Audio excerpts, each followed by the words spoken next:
Good morning, students. This is Nandita Singh from Lokmanya Tilak School.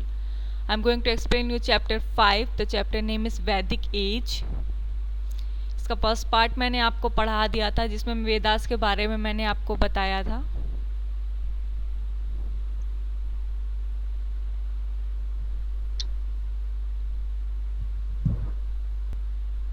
तो आज हम पढ़ेंगे नेक्स्ट, जहाँ से हमने एंड किया था.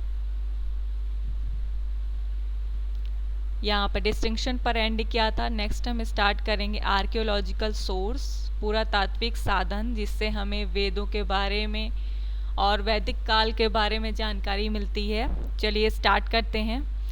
The information derived from the hymn of the Vedas are also compared and studied by the historians along with the material remains or the archaeological source of this period. जो भी information हमें वेदों में जो भजन लिखे उनसे जो मिली है, उनको आपस में कंपेयर किया गया है. और द मटेरियल रिमेन्स और the archaeological source of this period, और उस काल के जो भी आर्कियोलॉजिकल सोर्स थे और जो मटेरियल्स थे, उसके थ्रू इतिहासकारों ने बहुत सारी चीज़ों के बारे में जाना है, अध्ययन किया है. स्टडीड मीन्स अध्ययन किया है. फिर उसके बाद क्या है, pottery remains found from the vast riverine. Riverine means होता है river bank. Pottery remains found from the vast riverine region of north and north western India.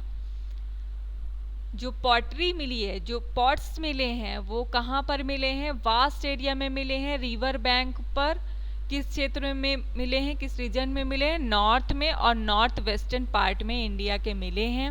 जिससे ये हेल्प मिलती है कि जो उस समय के जो इतिहास है उसके बारे में, वैदिक पीपल के बारे में जानकारी हमें मिलती है.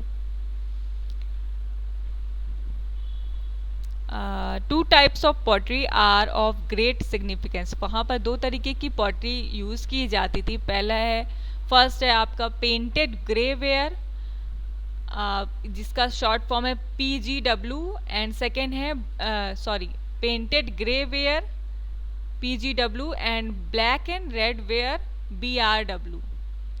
ये दो तरीके की पॉटरी यूज़ की जाती थी, PGW and BRW. PGW is found at the excavation sites such as Hastinapur and Atranji Khera. ये दोनों जगह का नाम है. PGW जो थी पेंटेड ग्रे वेयर, वो ये पॉटरी कहाँ पर मिली थी हमें? हस्तिनापुर और अतरंजी खेरा की साइड पर मिली थी खुदाई से. और BRW जो है वो कहाँ पर मिली थी? गंगा वैली में. गंगा वैली में मिली थी. PGW हस्तिनापुर में मिली थी, अतरंजी खेरा में मिली थी. और BRW जो हमारी थी ब्लैक एंड रेड वेयर, वो हमारी खुदाई से, एक्सकेवेशन से कहाँ पर मिली थी? गंगा वैली में मिली थी. Both literary and archaeological sources help us to reconstruct the history of the people of the Vedic age.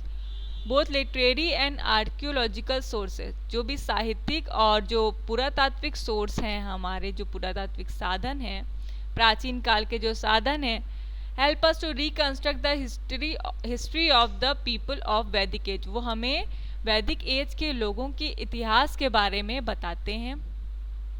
These people were called the Aryans. वहाँ के जो वैदिक एज के जो लोग थे, उनको हम आर्यंस के नाम से जानते हैं. आर्यंस के नाम से. एक्सटेंट, अब ये वैदिक एज कहाँ से कहाँ तक की फैली थी? The Vedas tell us about the geographical extent of places. Vedas जो हमें, वेद जो बुक थी वेदास हमारे, वो हमें geographical extent of places. Geographical means भौगोलिक क्षेत्र के बारे में बताते, भौगोलिक स्थान के बारे में बताते कि वो कहाँ से कहाँ तक फैला हुआ था. Several rivers such as Sindhu, जिन्हें हम पहले इंदस के नाम से जानते थे. सरस्वती जो अब लॉस्ट है. गोमती, जिसे अब मॉडर्न टाइम में हम गोमल के नाम से जानते हैं, are mention in the hymn of the Rigveda. ये बताया जा रहा है कि बहुत सारी नदियां हैं, जैसे कि सिंधु, सरस्वती, गोमती, ये सारी जो नदियां हैं वो ऋग्वेद के भजनों में हमें मिलती हैं, हिम में हमें उनका मेंशन किया गया है। The most important river seem to be the Sindhu and its tributaries Shutudri, जिसे हम सतलज के नाम से जानते हैं, विपास जो 20 के नाम से जानते हैं, परुष्णी जिसे हम रावी के नाम से जानते हैं, और असिकनी जो चेनाब के नाम से जानते हैं, वितास्ता जिसे झेलम नदी के नाम से जानते हैं, और सरस्वती।